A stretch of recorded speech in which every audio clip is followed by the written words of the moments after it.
This is Ben Doughty for Sugar, Silk and Stretch with British middleweight champion Nathan Heaney. Thanks for making yourself available today. Yeah, it was a very polite press conference between the two of you today. Yeah. But your point, well, his point is, I won that fight and I was robbed the first time. Your point is, no, a couple of good rounds don't win you the fight, and you were controlling the fight and cruising it beforehand, right? that's the sense of it, yeah. So he did say that initially, I remember the immediate aftermath, he was saying Nathan's blocked me on social media when he was presumably protesting the fact he won the fight.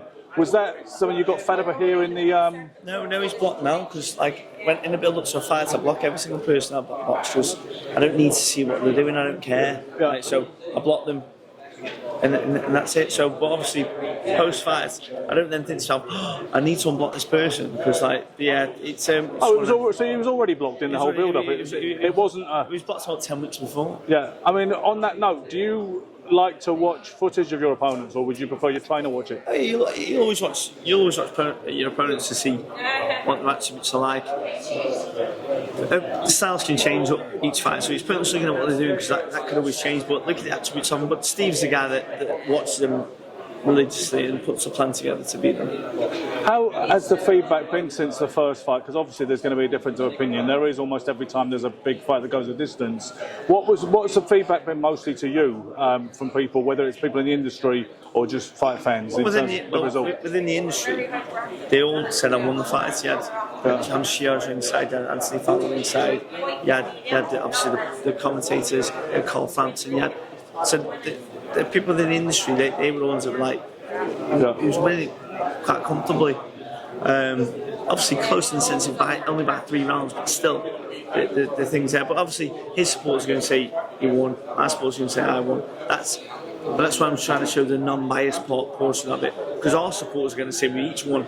Yeah. But the people within the industry that know about boxing, they were the ones whose things were unbiased. When you draw and retain your championship, does it feel at least more like a victory than it must have done for him? It didn't feel like a victory at all. You didn't feel good? It didn't feel good at all. I didn't like it. I hated it. Yeah. So it's It's not nice, mate. You want your perfect record. You want to be. It should be 19 fights, 0 losses, no draws. Is there a certain pride in taking place in a Fight of the Year contender, which will be remembered? That's good. I'm fortunate that, well, I say maybe unfortunate, because I've been nominated for Fight of the Year quite a few times, so I've always been in good entertaining fights. But it's great. That's great for the people that support me. Much has been made of your huge organic appeal, and they talk about this shed loads of tickets you sell, and you appear to deliver most of those with the personal touch straight from your own hands. Some fighters who struggle to sell tickets and the reality of the pro game dawns on them, they must ask you, Nathan, how do you do it? I can't really say. On my debut, I sold 60 tickets. Which is not 60, you probably didn't make them wind up any money hardly. You made nothing to be honest. Exactly. But the way I look at it is this: if people give you your time, give you their time, you got to give them your time. So listen, it's just one of them. It's just something I've always done. I've always delivered my tickets. Yeah. I think on my last 2 fights, I delivered 4,000 tickets, but it's just one of them. But it's something I enjoy. It's a nice distraction from the boxing as well. When you go around driving around, so dropping tickets, it takes you a little bit away from the actual boxing that you're always focused on. Yeah, and so would you be? I know fighters never look past the immediate obstacle in front of them, but you'll have your sights set on moving on a level from the British title level. Yeah, kicking on in 2024. Yeah, absolutely. I want to.